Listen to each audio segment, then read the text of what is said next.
This is a question for you sports nerds. That's me. If you're listening to this and you're not a sports nerd. Just turn it off. You are a sports nerd if you're listening to this. Let's be honest. You have to be, yeah. Who was your favorite sports writer when you were younger? I was a kid, or what age? You were asking the question. So I was a little kid, or no, maybe... just let's just say 18 and below. You could be high school. That's fair. That's a kid, in my opinion. I have several favorite sports writers, but my favorite one as a kid was Sid Hartman. Because Sid Hartman's column was like me. It was a complete mess. It was just a bunch of stuff. It was all over the place, but I would read. I would start from the bottom. He had jottings where he had all these little tidbits, and then he would go back to the top and read about who he was talking about, players or gossip or whatever. I just loved kind of getting the inside scoop from Sid on stuff like that. But as I grew older, I realized he was... And as the internet came around, I had a greater appreciation for Patrick Royce. So West Side guy, Star Tribune guy, I would go those two I read the most. I didn't really care for Barrero or Suhan or those guys, but I respected them that they worked hard and were good writers, but just their stuff wasn't for me. I read the sports pages as a child. Eventually, my mom said, you can either watch Arthur, the aardvark in the mornings, or you can read the newspaper with your cereal. There's only two options here. So like you, I have an insane amount of respect for Bob Sansevier and Charlie Walters and those. You're an East Side guy. I was. We got the Pioneer Press every morning, so Tim Layton would be in that mix as the preps writer. Oh, yeah.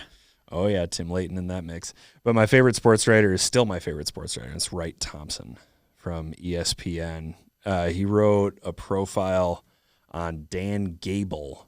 Yeah, Iowa's wrestling coach. And he spends months writing a profile, and I can only imagine the amount of work that goes into that, the editing and the cutting. But if you get a chance, I would read Wright Thompson's The Cost of These Dreams, which is a collection of his work. But I've always loved Wright Thompson. Ever since I got my Sports Illustrated, did he ever write for Sports Illustrated? He might not have. But I've always enjoyed Wright Thompson. My national guy has always been Rick Riley. I think he's funny. He's down to earth. He's not afraid to make fun of himself. I like to take himself too seriously. And I've read probably 2 or 3 of his books, and they're always, good airplane book, if you know what I'm saying. Read the first half on the way down, read the second half on the way back. You don't read a John Grisham? No, I went through that. You don't dive into the Pelican Brief? I read 4 or 5 of those. Read a little summons? After 4 or 5, I was like, I'm done. What's your favorite Grisham? Oh, what was the one? Maybe it was the first one he wrote. Time to Kill? Time to Kill. That's your favorite Grisham? Are you kidding me? That was a good one. Oh, my God.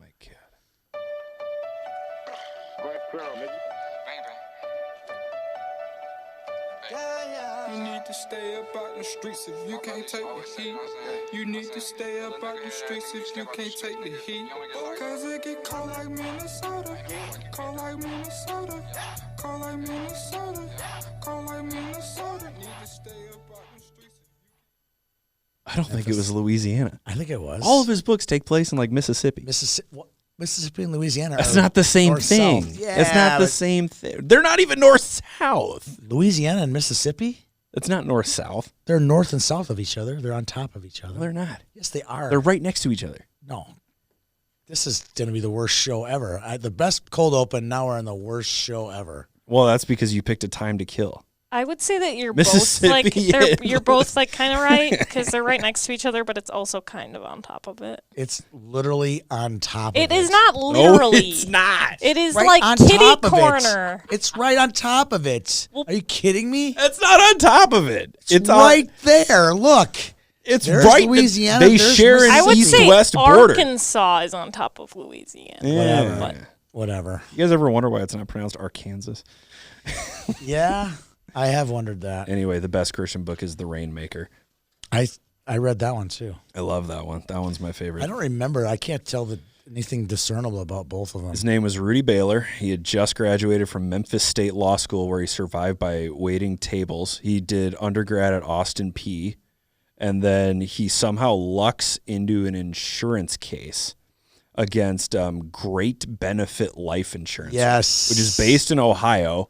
And he ends up like bankrupting Great Benefit, but they file for bankruptcy, so you can't actually get any money. So then he rides off into the sunset with the woman that he saved from an abusive husband named Cliff. Spoiler alert. Wow. If you haven't read The Rainmaker by now, it was released during the Reagan administration. I don't have it. Actually, No, it was not. Is it later than that? It was 1997. So that was Clinton? That is Clinton. literally a year after I was born. Why would I have read that? That was the movie. The movie was days, 1997. man. I've never seen the movie. Oh, I've seen this movie. It's I've never seen really the movie. good. That's a really good. He was a very average attorney. Yeah, he wasn't very good, He was but he not got very good. really lucky. But he went after John Voight, was like the bad guy attorney. I remember that. This is good stuff. Matt Damon. Yes. The book came out. Whatever. We don't have to go into that, but No, it's good. I've never seen a Grisham movie, but I've read a bunch of Grisham books. You mentioned airplane books, and there is no airplane book quite like John Grisham. No. Okay. Let's talk some hockey. Welcome to 10 Minutes with Tony Scott. Peter and Tony here to deliver you some youth hockey news. And discuss takes, literature. And discuss literature. What is first on the list, Mr.? So the girls had the All-American Girls Tournament, which is a great tournament. Yep, It's got in a lot of Blaine. good teams, a lot of divisions.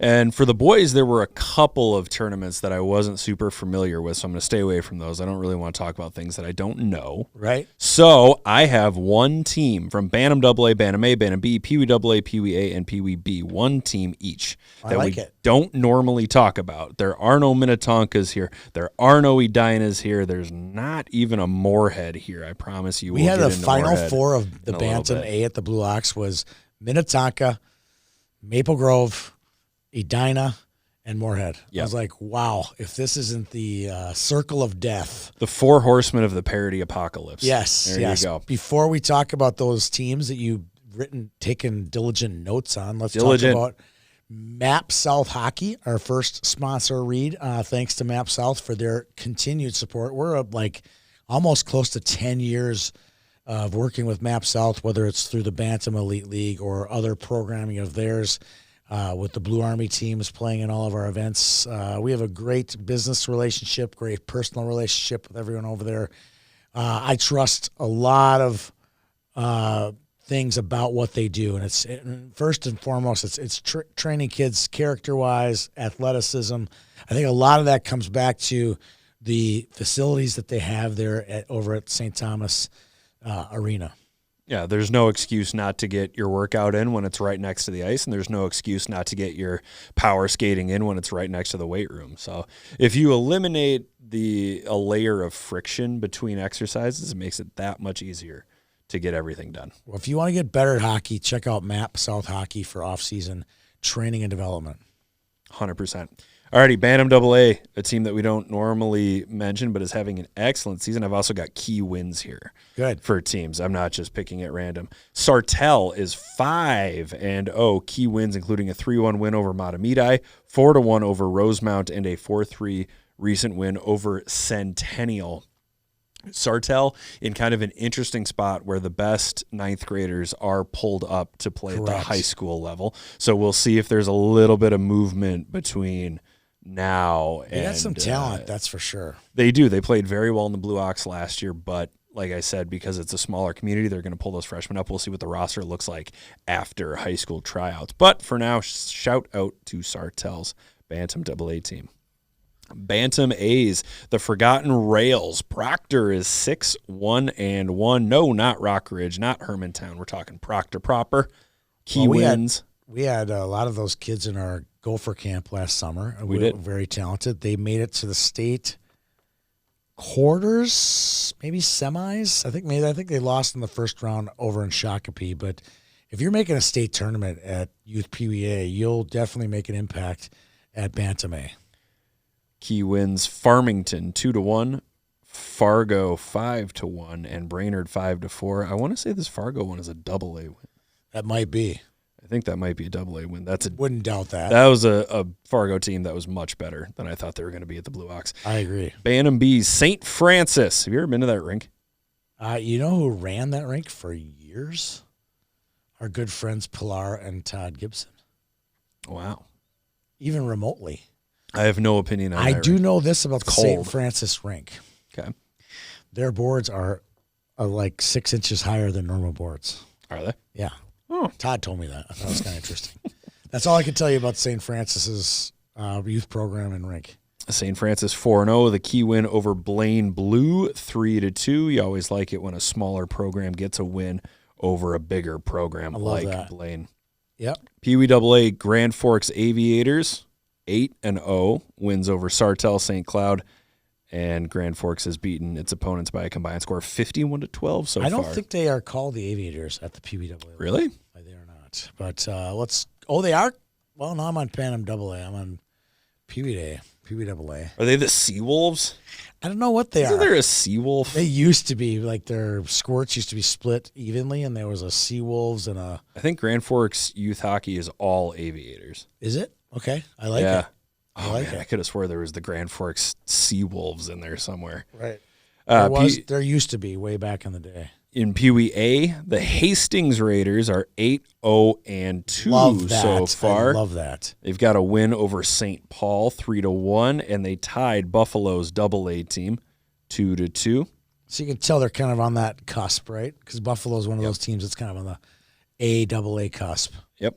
And Pee Wee B, your hometown Bloomington Jefferson Jaguars. Bloomington, a hockey community that could use a little bit of good news, especially after learning that Kennedy will no longer have Correct. a program after this season. So the Jags, Pee Wee Bs, are 10-0-2. Key wins, a 2-1 win over Edina Green and a 5-1 win over the always powerful at the B level Matamidi Oh, yeah. Zephyrs. Oh, yeah. Let me see if they're in the Gobbler this year. Jefferson? They're kind of been in At and their out. home rink. I know. That does not necessarily mean they're in it. They were in it last year for sure because I remember a bunch of their guys were in it. Yes, Jefferson is in Pool C. Fantastic. Where they will play Prior Lake, Centennial, and Woodbury for a berth in the semifinals on Saturday night. I think we might see them. I think we will too. They were good last year too. Fabulous.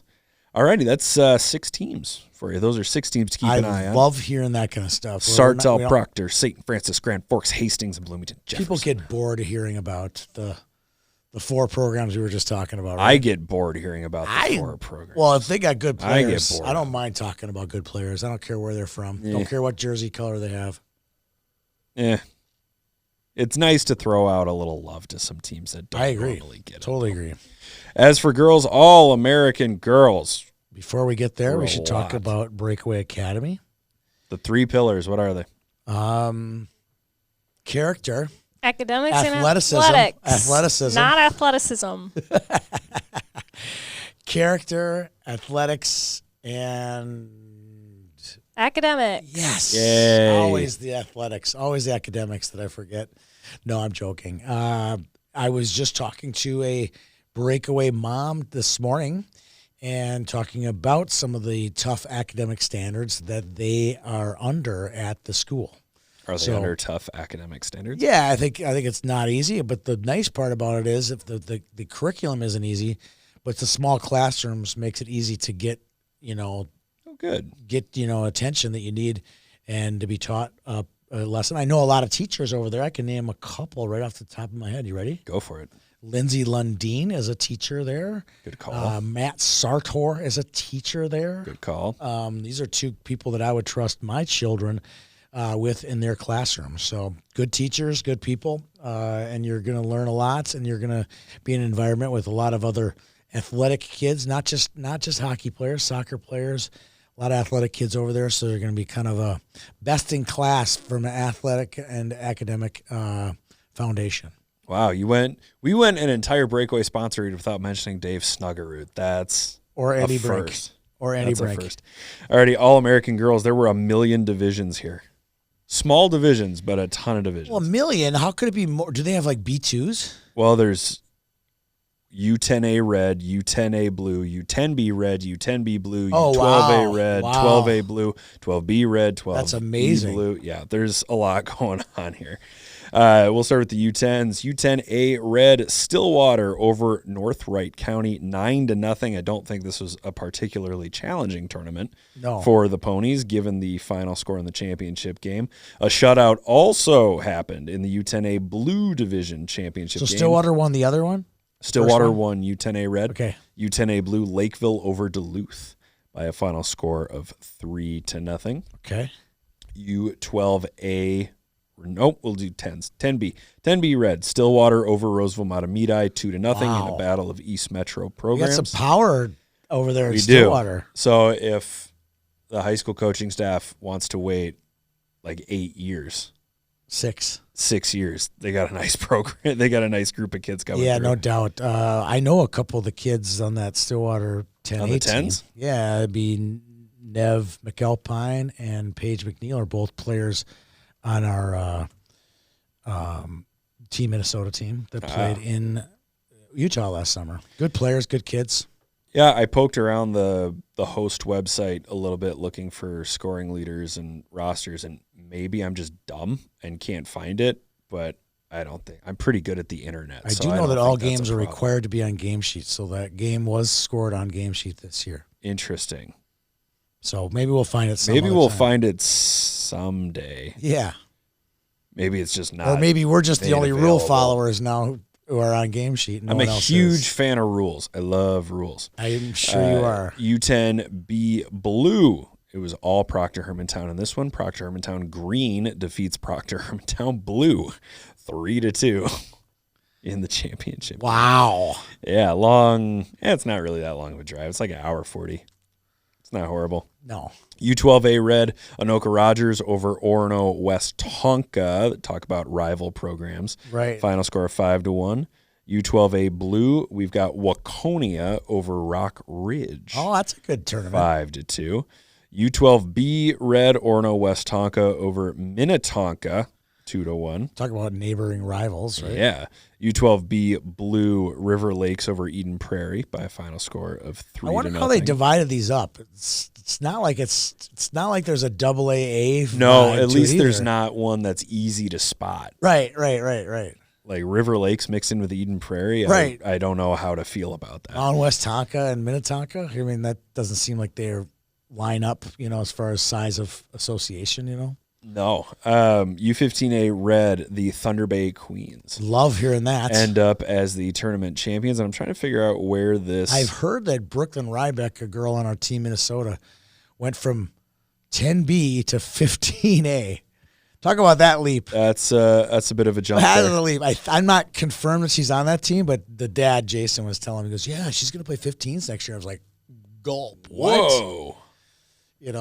She's a good goalie, and she probably could handle it. Oh, a goalie. Okay, yeah. That makes a little bit of a difference. Yeah, she's a goalie. That makes a little bit of a difference. I'm double-checking something. I want to make sure that I get this right.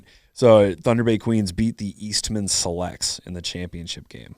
Wow, so they beat another Canadian team. Is that where they're from? I think Eastman is in Winnipeg. Okay. U15A Blue, Bismarck over Champlain Park, Coon Rapids. 4-1. Crazy. Yeah. We got a couple of out-of-state teams here. That's right. Winning the All-American Girls Tournament. That's what makes it All-American / All-Canadian. Or All-Canadian. Or All-Canadian. I looked up the Eastman Selects, and all I got was a U18 team. Okay. Can't help you there. U18 boys. Manitoba, maybe? We'll call it Manitoba for now. Yep. That's all I got from the All-American Girls. Well, if they are recap tracked, there, I love hearing that. They are tracked by game sheet. I would love to find that. We'd like to shout out a few shout out a couple kids' here, names. Yeah, absolutely. I'm not finding it. Before we get on to our Blue Ox recap, we should give a shout out to sponsor Red Balloon, a pediatric, say that 10 times, pediatric urgent care. Pediatric urgent care. In Edina, 73rd in France. Where a pediatric urgent care comes into play is when your kid comes home from school. He's like, Mom, Dad, I'm sick. And now you can't get a doctor's appointment. And you live in the area. Look up Red Balloon. Where it comes into play is your kid needs stitches. You might want to go there. It's a good spot to go. And it's like 4:00 in the afternoon. Like, where am I going to get stitches for my kid? All the things you can get from a doctor's office, but when the doctor's office isn't open. Okay, it's from 3 p.m. to 11 p.m. Check out Red Balloon in Edina. That's fantastic. So it's an alternative to the Minute Clinic. Yeah, but it's the actual nurse practitioners, who have been doing this for years and years and years. Nicole Schmitz, who's a hockey mom, she's like, I worked at Children's for 20 years, and I saw an opportunity. I saw there was a great need for families after hours looking for a place to go when their kids were sick or hurt or whatever. So that's fantastic. Check it out. That's great. If my dogs ever get sick, I will. There you go. Well, you're now married, so I'm gonna run them right over a Red Balloon. You never know. There might be little oddities in this world soon. We are in the process of switching our health insurance. Oh my goodness! So maybe we will be at Red Balloon soon enough. Oh my goodness! Alrighty, are you ready to dive into the Blue Ox? I am ready. All right. We'll start at, I don't want to say the bottom. That's mean. But the white bracket. One of the consolation rounds. You broadcasted that one. I did. Matamidi over Wayzata by a final score of 5-1. That's a big program losing to a smaller program, right? Yeah. So the fact that Matamidi is good enough to beat Wayzata, that tells me something. I think Wayzata is a good team too. They've had some good wins this year. They're not bad. I think Wayzata got off on the wrong foot losing in overtime to Prior Lake in the first round. Yep. I mean, that just, for a team that expects more of itself, losing in the opening round, that's kind of a downer. Right, I agree. Blue bracket, Stillwater over Lakeville North. This was a good game in overtime. I could not stop watching this game. This was a very good game. It was an interesting game. Yeah. It was fun to watch, though, because Stillwater runs this really exciting offense where everything is kind of a home run. It's a little bit like watching deep all the time. Early 2000s Texas Tech, where everything is just 4 verts. Crabtree, and Bill, is his name? Yeah, Michael Crabtree. And Bill Cohn is Mike Leach. Yes. Just kind of stands there and is like, just throw it as far as possible. What a bench they had. They had Kent Enan. They had Thomas Vanek. Yep. They had Billy Cohn. Grippentrog. Greg. Yeah, I mean, that's a bench right there. That's heavyweights, if you ask me. Greg Grippentrog. Yes. He was born in 1974. Wow. January. Do you have his 74. home address we can throw out here? Oh, I'm looking at his elite prospects right now. I'm just kidding. He played at St. Thomas. Yes, I did know that. Good for him. And for the PD Pride. Wow. The ECH. Wow. Oh, that's how about that? Fantastic. Pro hockey player. This is turning into the Greg Grippentrog hour. I like it. Bantam A final. Well, tell me about the final. There was something interesting, I thought. Stillwater and Lakeville North? The overtime game? The overtime goal was kind of cool. Like, it was kind of a set play. It wasn't as I watched the it wasn't a perfectly set play, but it was a set play. Because I watched the highlight, and from my vantage point, it looked like Jonah Johnston won the faceoff clean to himself and shoveled it over to Vanek for the overtime game winner. If you watch the replay, no. The Lakeville North center got in his way, but it bounced off his skate, and Johnston was able to make the pass. Right. So It wasn't as clean as I thought it was, but it still worked out. I mean, Cade found himself alone. Luca. Hold on. It was Luca. Number 18. Yeah, Luca Vanek.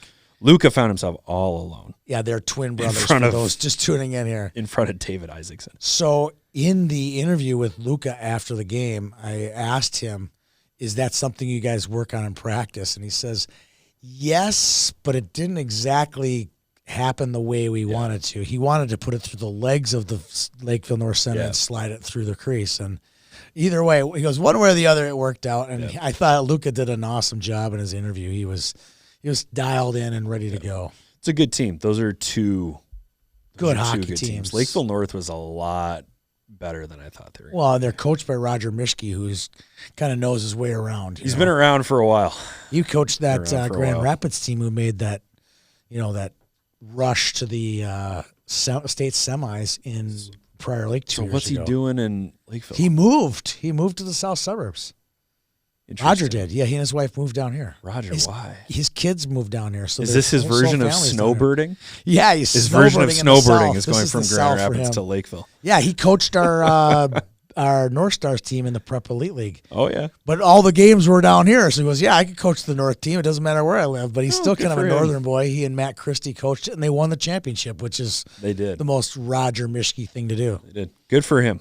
Good for him. Absolutely. Bantam A's Edina over Moorhead 8-5. This one got I wouldn't say this one got out of hand, but as people were filtering in for the AA championship, the energy level just ratcheted up. Totally. The last half of the third period, it felt a little bit like it was intense. Like a prize fight. It was intense. The game was intense. I thought Edina I did them in the semifinals as well against Maple Grove, and they just have 3 lines, and they got 2 or 3 kids that can just go, right? They got Cam Hester, who is really good. I think Cam's leaving for the MVP. For maybe Holy Angels. I think he goes to school Holy Angels. He might be at Holy Angels this year. That's a segment that we'll get to got later. Coming up. Okay, all right, sorry.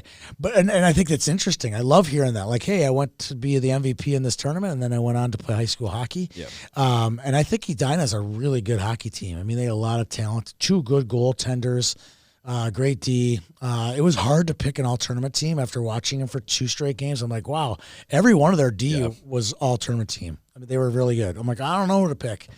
I just picked this Rylan Miller kid because he just seemed to make the right play over and over and over. Yeah. So I'm like, I'll give it to Rylan. They have a team that just because of the fact that it is Edina, and you run into this at places like Minnetonka or Osseo Maple Grove, where Cam Hester would be on a AA team somewhere else. Heinz Crum would be on a AA team somewhere else. Owen Auska, Baker McConnell, a lot of these kids would be on good hockey. They would be on AA teams somewhere else. But you know what? There's nothing wrong with being a first year or even a second year and playing Bantam hockey. I found this, Peter, and this is I'll call it a lukewarm take, not a hot take, but I found that it's seeming to be more and more acceptable for first year, high end first year kids to play A and not get all wrapped up that they're not AA. Do you remember that Woodbury team last year in Pee Wee A? Yeah. Had all those 2012 Blades kids on the team? Yeah. They didn't seem all bent out of shape that they weren't AA. They continued to play well. They played for the Blades again this summer. They played AA this year. Those kids are doing just fine in their development. There's no rush is what I'm saying. No, I think it's incumbent upon the association, though, to make them feel like they haven't been forgotten. Correct. When it compares to the AA team, and I hope that by offering a live stream championship game and an all-tournament team that these kids do feel like they're getting, if not on par, then at least on bogey treatment as the AA players. Well, I thought for sure. I mean, I think we give them great treatment during the tournament. We were doing the semifinal games, got all the things that the AA had. They got at the single A. I mean, granted, a lot of their games are over at the Moorhead Sports Center, but they were also at the Cullen Hockey Center. They flipped. They flipped after day one. There were a ton of Baname's over at the Cullen Hockey Center. The black bracket, the big one, Moorhead pulls away from Grand Forks for a 6-2 victory, and honestly, I thought it said more about Grand Forks than it did about Moorhead. Yeah, Moorhead's the first goal I saw. I didn't see them in the quarterfinals. In the semifinals, I'm broadcasting the game, and they had this backdoor feed diagonally past. 75-foot backdoor feed to Owen Kraft. That looked so easy, and I was like, "Oh no!" And then they went on to beat Blaine 8-1, and I'm like, "Man, this is going to be a long championship game." I watched the Minnetonka and Grand Forks game that you broadcasted, and I'm like, "This is going to be 8-1 final." And then here we go, end of the second period, Grand Forks makes it 3-2, and I'm like, "We could have the greatest upset in YHH tournament history." I could never name a bigger one. Maybe when Jefferson beat Woodbury in the what would it have been, the Founders Cup. At the time, that was a big upset, but at the time they both made it to state that year, so it really wasn't a huge upset. But yeah, I can't think of a bigger upset in a YHH tourney than what we would have seen on Sunday. And considering how banged up Grand Forks was coming into the game, they were missing 3 guys. 3 players. And there's a bug going around their team, so nobody. And Nolan Marto was definitely on. I sometimes don't buy into the whole, he's got the flu. I saw Nolan in the hallway, and Nolan's been at our Gopher camp, and I'm like, that's not the normal Nolan that I'm used to. But his play was reflective. He still led the team in scoring. He still was great, but I think there's a better Nolan out there. And when they get their full roster, I talked about this on our Monday morning commute. When they get their full roster, Moorhead's got a nice little rivalry. They got a buddy team to play against. They're an hour away. They got a buddy. They don't have to they still will. They'll go to Shattuck at least one more time this Right. season, as they should. I give Moorhead all the credit in the world for They're playing scheduling tough games like competition. that. Yeah. They don't want to play Detroit Lakes 5 times, but good for that. Now they got Grand Forks. It's an hour away. Moorhead's lucky. Usually you get the West Fargo sometimes is good. Sometimes it's East Side is really good. Sometimes it's Grand Forks is good. Sometimes it's Alexandria is really good. They get an opportunity to get some good competition up there. They'll figure out a way to get 4 or 5 games in with Grand Forks. I And hope Grand so. Forks will take every opportunity to play Moorhead 4 or 5 times. I agree. But yes, the Spuds end up pulling away. Tough not to when you can roll 3 lines that are all. That was another thing with Moorhead. You look at the roster and you recognize some names immediately: Cam Coulter, John Grammer, Owen Kraft, Joey Cullen. But Noah Peterson was outstanding. He was really good. Noah Peterson was outstanding all weekend. What was the Owen Wright? What's the right kid's name? Owen Wright was great. all Holy weekend. Lord, that kid is good. I mean, they're playing everybody. Their defense. Let's see if I can name all 6 of their D. You got Beck Thorson, Yep. who is outstanding. You have Gunnar Schock. You have what's the kid? Dozark. Yep. You got Lorilla. Yep. Who am I missing now? It's just an embarrassment Suter. of riches. Oh yeah, of course, Brooks Suter. Like, this is an embarrassment of riches. Yep. On their blue line, and I think that's what really divides them up. And you can't forget their goalies, Maddox, Gregoire, and Will Arnold. Yeah. I mean, that's a top to bottom. There's nothing really, missing pieces there. No. And their goaltending will, for the rest of the season, be overlooked because they won't have to face as many shots as they would if they played for a team that wasn't as stacked. But Will Arnold and Maddox Gregoire, who else do you want? Who else do you want to rotate between? Really good. It's really good. It's a very, very good team. Joey Cullen named MVP, 6 goals, 6 assists, 12 points in 4 games. That's back-to-back Cullens as most valuable players. Wyatt was MVP Had the game winner in overtime last year. And that is Moorhead's 4th consecutive Blue Ox title. I'm going to make a correction on what I said during the Monday morning commute, and I can't believe I missed it because he was our player of the year.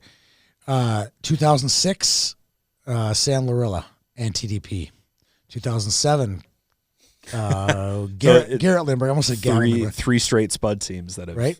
Garrett Lindbergh 07, and then you have 2008 Wyatt Cullen made the team, and many have suggested that the NTDP's favorite player in the tournament at the 09 level was Beck Thorson. So if he makes it 4 years that would be 4 Spuds in a row, right? Yeah. And then we obviously think that Joey and others might make the team as well. Could you imagine 5 years in a row? I mean, Maple Grove has had a nice run, but now Moorhead is kind of matching them. Sources close to the situation say that what? Joey Cullen might be in line for No. the National Development Program. Wow. Breaking news. Breaking news.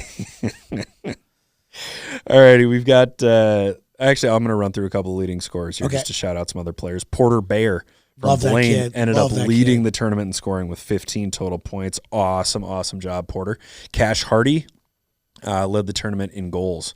with Peter, 8. Do me a favor for a second. Yeah. I'm not as hip as you are. I'm a little, longer in the tooth. You're not. When you do this, what does this mean? When you do that, when they do that, let him move. What is that?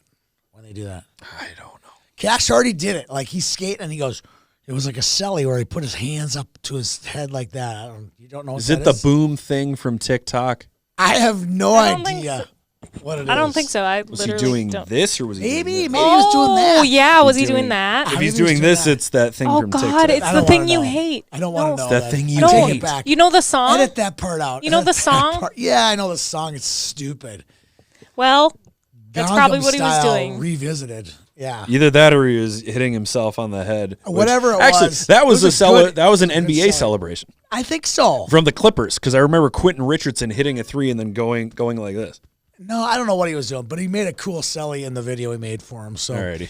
celly aside, Cash Hardy is all that. Cash Hardy. He's very good. But is he a bag of chips? I Ryan didn't say that. Ryan Edsiro led the Bantam A's in scoring. He's from Fargo. He had 9 points. Braden Gurman had 8 points for Woodbury, and I hope I'm saying his name correctly, Brian Weiss. Weiss from Grand Forks Red also had 8 points. So that rounds out the Bantam A leading scorers. Yeah, he's a good player. I saw those guys a couple times, the red team. Yeah.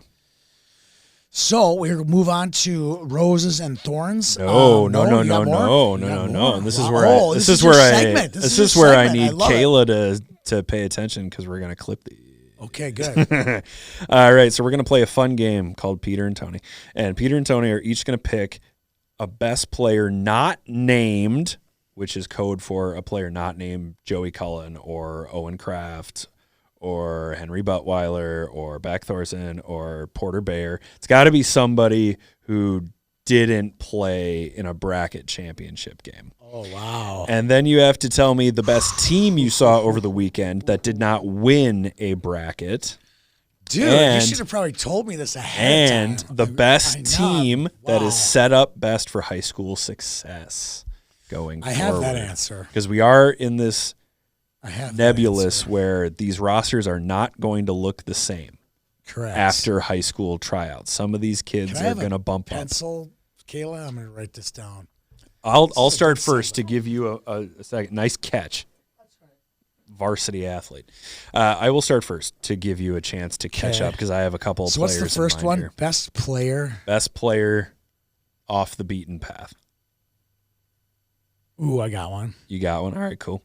My guy is going to be Bauer Sullivan from Rosemount. He might have been the best player in the tournament. Yeah, he got a shout-out on the Monday morning commute. Totally honest with you. Bauer Sullivan, 200-foot game, plays just as hard defensively as he does offensively. He can be physical. He's got great speed. He's got a great shot. Bauer Sullivan was out freaking It can't be in a championship game? No, they could not have played in a championship game. There goes Jonah Johnson. I got another kid for you if you really want one. I got one. Is he a defenseman from Rogers? No, he's not. Oh, yeah. No. Now I know who you're talking about. I'm going to go Jake Burmis. I shouted out him, too. Ooh, boy. On the Monday morning commute. I thought he was a dynamic player. And they're a rare athlete. You don't see kids like that very often. No. I watched him. I watched 3 full Rogers games, actually. I watched him. He walks the blue line. That's what I like with the puck better than almost any defender that I've seen at this level. I agree. And the one thing that separates Jake is that he's not Beck Thorson sized. Correct. He's still fairly. He's got a ceiling. Tiny. Yeah. He's still a smaller player, but he plays big, and he is an outstanding. And he'll grow too. I mean, I'm guessing he is not full grown. He's got an upside physically. It's hard to tell if you don't know like the height of both parents, then it's harder to tell. Right. You know what I mean? I had one other player that I wanted to give a shout out here. Jack Reichley from Andover. Yeah. Ends up with 9 points, 7 goals. He made the video today. Yeah. Leading scorers video. I mean, I didn't know much about him coming into the tournament. I recognized the name, but go off, Jack Reichley. Good for you. I love it. Okay. So that was the first question, was the player. The best team that did not win a bracket. The best team you saw that did not win a bracket. Win a bracket? Yeah. So you cannot. I can't say Stillwater. No Moorhead, no Stillwater, no Matamidi, no Edina A. I got one that just, for the lack of dirt, crapped the bed, but I think they're a really good team. Okay. It's Hermantown. On paper, that's a great hockey team. Little disappointed. Their performance was not good this weekend, but I'm a believer in the Hawks this year. I am a firm believer in that team.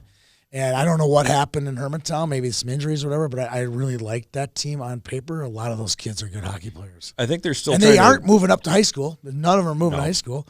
So that'll be a good team. I think they're still trying to figure out who is going to score goals. Because last year, Alex Nicklin, you could hand off the puck to Nicklin and he would make something happen. So I think they're still trying to figure out. Well, that more than Nicklin, they had, what's the kid's name? Totally drawing a blank. Christie. Bo Christie was also a goal scorer. They lost some pieces off that team last year, so they're still trying to figure out who's going to score goals. Okay. Best team, not named a bracket winner. I have one. We've already mentioned this team with Jake Burmis, but I do think that Rogers is going to cause some problems later in the season. Yeah, for sure. I made this note while I was watching them play. Rogers has taken on this persona of nobody believes in us. Nobody likes us. Nobody likes Rogers. And they play that role to the hilt. They play hard. They play together. They play angry. They do. They play with a little bit of a chip on their collective shoulder, and I think they're going to be a real problem for some teams going down the line in the season. I like that call. I thought they were good. What'd you think of Shakopee? I'm curious. I didn't watch them. I only saw one game. I sat with Tony and Brooke White Lancette and watched one game. I think it was against Grand Forks, and they were they were chasing Grand Forks. I felt the entire game. Yeah, super skilled. Oh yeah, still adjusting. I think they will make a move once Joey Stewart comes back. I think that's a team that will. They could win District 6. There's room to grow. Yeah, for sure. For the Shakopee Bantam AA. So I wanted to ask because they've been up on our timeline a few times. They're pretty good about letting us know, letting the internet know what's going on. We know you're good. We know. All right, the best team set up for high school success. You and I talked a little bit about this on Sunday before hitting the road. Gosh. If you want to use the Blue Ox, and really quick, I'm not miffed, but I think it would behoove the boys' high school hockey geniuses in this state to pay a little bit more attention to Bantam tournaments like the Blue Ox and like the First Test of the Best, which is coming up, and like the North-South Challenge. If you want a hint at who's going to be good down the road, Bantam AA hockey is a good place to start. I agree with that. Boy, I liked Rosemount a lot. I do too. I like them a lot. I like that team a lot. And they obviously fooled us because they beat West Fargo, and then I believe they beat Hermantown. So that tells me that they're a solid AA Bantam team, and they have a lot of talent in front of them, and they have some talent behind them. They're poised for a good high school run. Is that not just the most sainty team you've ever seen? Very sainty-ish. That is a very sainty team. Very sainty-ish. There at Rosemount. And they lost a couple of good kids after last year's Bantam AA team that I think are still within the high school program. Channing Goodwin, Connor Schubert. Very good players. If everybody sticks around, Rosemount's going to be very good. Rosemount's going to be very good. Really good. And I'm not hearing any rumors of departure, so. Good. Just stay, all right? I agree. Just stick around. I agree. From a private school kid telling you to stay and go public. I'm a private school kid. Okay. So did I give you an answer yet? You did, Rosemount. Okay. I got a lot of choices. But this is not making the championship? Did not make a bracket championship. Okay. I think White Bear is in there too. I think they are too. They got to figure out how to score goals, but they're in there. Yeah, definitely. Okay, there you go. I like White Bear a lot. This one is more near and dear to my heart because my parents live there now. Blaine. I think Blaine is set up really, really nicely. My only knock on Blaine is this is the front, right? Yep. The second-year Bantam crew. Because this is the crew that and they were won Squirtacular. Or finished second. Finished second they lost to Hermantown in the bracket in the gold bracket of the Squirtacular. Yep. But they've just increasingly got better and better as they've gone, which I really like. Yep. And then they have this 7th grade crew behind them. Can they get some production out of the 8th graders? So 7th, 8th, 9th. Then you factor in the coaching staff, the new coaching staff at Blaine. I think this is going to be the next wave at Blaine, which is fun to see. Blaine is also one of the fastest growing suburbs in the state. Yeah, I think they definitely have a revival coming in Blaine. Yeah, which I greatly look forward to. There is one player from Blaine that I didn't know a lot about coming into, Sean Gallagher. Yeah, big kid. He was fantastic. Number 28 or 24, one of those two kids. He was good. Yeah, and they get to rotate between Will Sadler, who I thought had a great He's a good goalie. goal, and Nolan Gist. Yes. He's a very, very good goaltender. So I think Blaine is set up really nicely for the high school. And one point that you and I made to each other was maybe Moorhead is set up best based on sheer numbers, but it depends on who is not going to get picked off by a USHL team or a NTDP spot. And that's not a knock on the players from Blaine or Rosemount. It's not. I think the key to high school success is how many can you save from the USHL or the NTDP. And you've seen that. Maple Grove, they had retained the Janikis and the Fabers and Kellys. Those teams would have won state going away. You can play that game with Osseo Maple Grove forever. Because we ran the numbers on one of their Pee Wee teams, and they had like 12 Division I commits. If they had all played high school together, that would have been... It would have been a joke. Slaughter. Yeah, it would have been a joke. So, alrighty. Roses and Thorns? The Roses and Thorns is brought to you by... Colonel Sports. General Sports. General Sports. My favorite place to get my skates sharpened. I got hockey tonight. I probably got one more session in my skates before I will be making a trip over to General Sports for a roll of tape and a skate sharpen. That's the only place I get my blades done. I just got mine done. I'll be roughing this weekend. I have a Squirt Bee scrimmage in Richfield. It's about your speed. How perfect is that? 9 o'clock scrimmage, done at 10, church on 70th in Portland. 4 blocks. My wife's like, will you make it on time? I'm like, I'm going to beat you to the church. You got to do the thing where you show up to church in your hockey stuff. No, but I did that a few times. I will have a little bit of my hair will be a little messy. We'll just say that, but I will make it to church on time. I'm pretty excited about that connection. General Sports, they've been good to us. We'll be good to you. They will be good to you. The one thing that is for sure, if you have an equipment issue, okay, so not just, my skates are, this or that. Do I need new skates? Do I need to buy equipment? They can help you with any type of equipment issue, whether it's your shin pads, your elbow pads, your skates. Do I need to get them baked? Do I need to get them? They can enlarge a skate a half a size to a size bigger if you want. They are the equipment experts, not just selling you stuff, which we will gladly sell you some things, I'm sure. But at the end of the day, they can help you with everything related to the equipment your son or daughter wears. And if you can make a skate bigger even by half a size, you know what?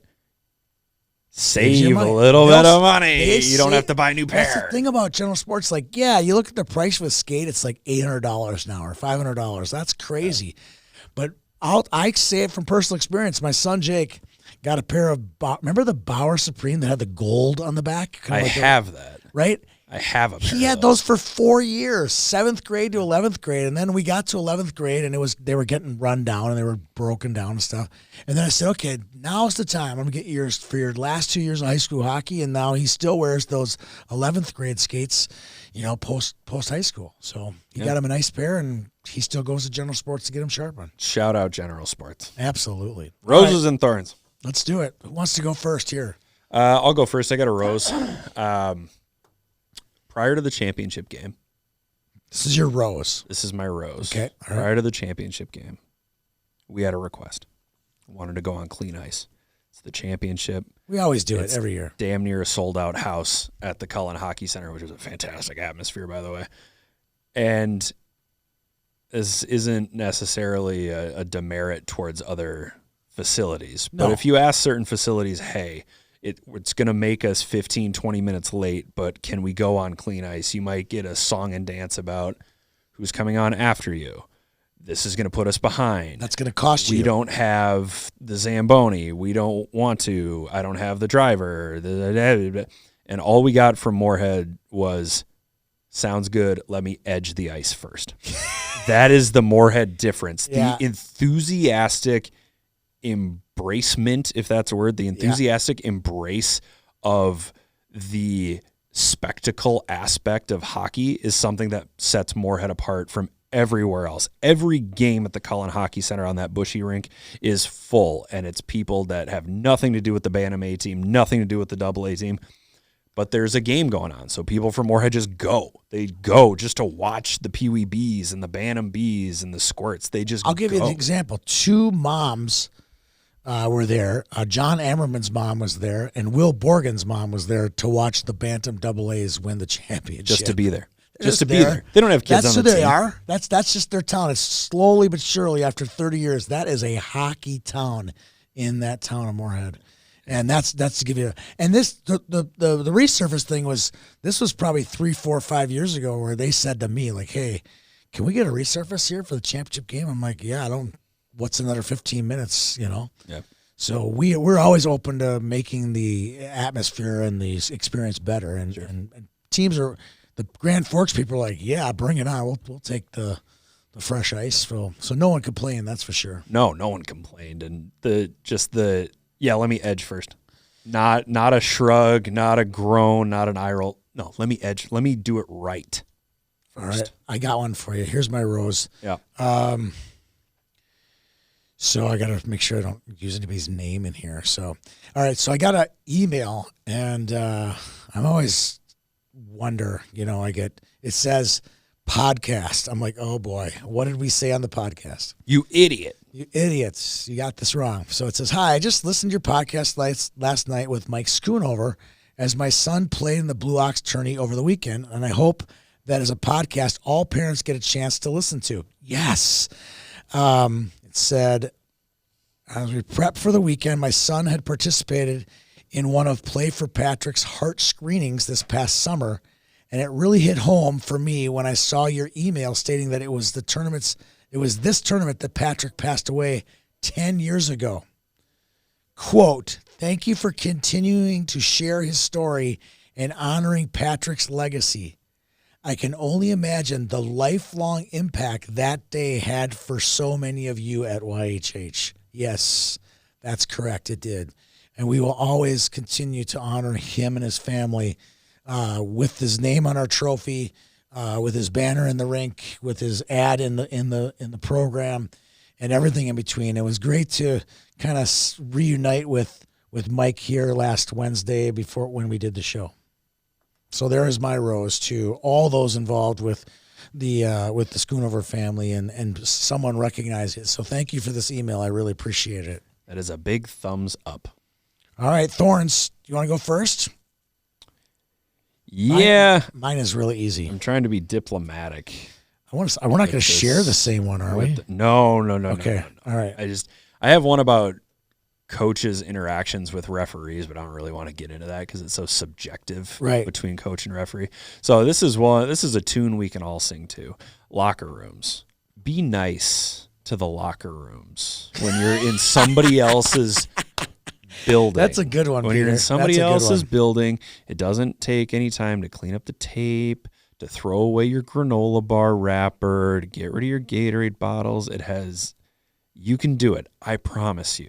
You can take care of a locker room. Here's where I'm going to take this a step further. I'm going to take your little preach there and take it a step further. You sound like you're preaching to the 13 and 14-year-olds, right? Oh, I'm preaching to the adults too.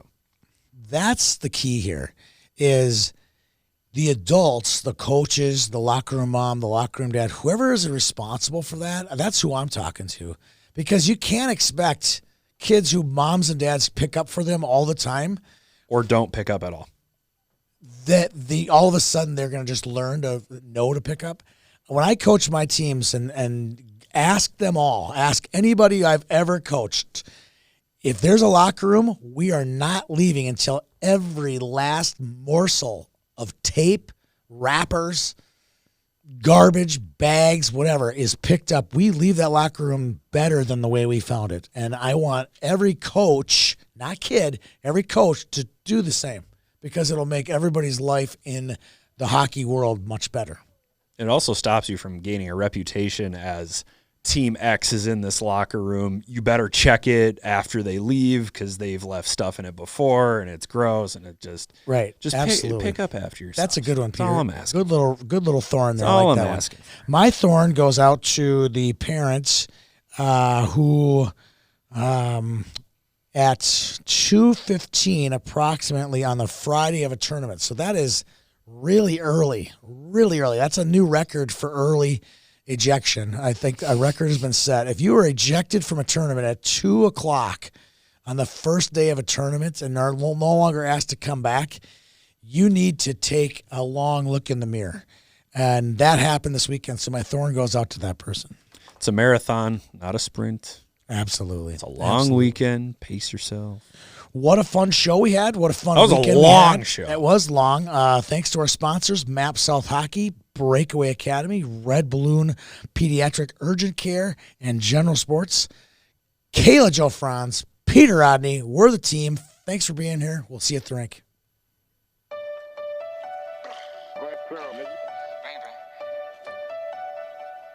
You need to stay up out the streets if you can't take the heat. You need to stay up out the streets if you can't take the heat. Cause it get cold like Minnesota. Cold like Minnesota. Cold like Minnesota.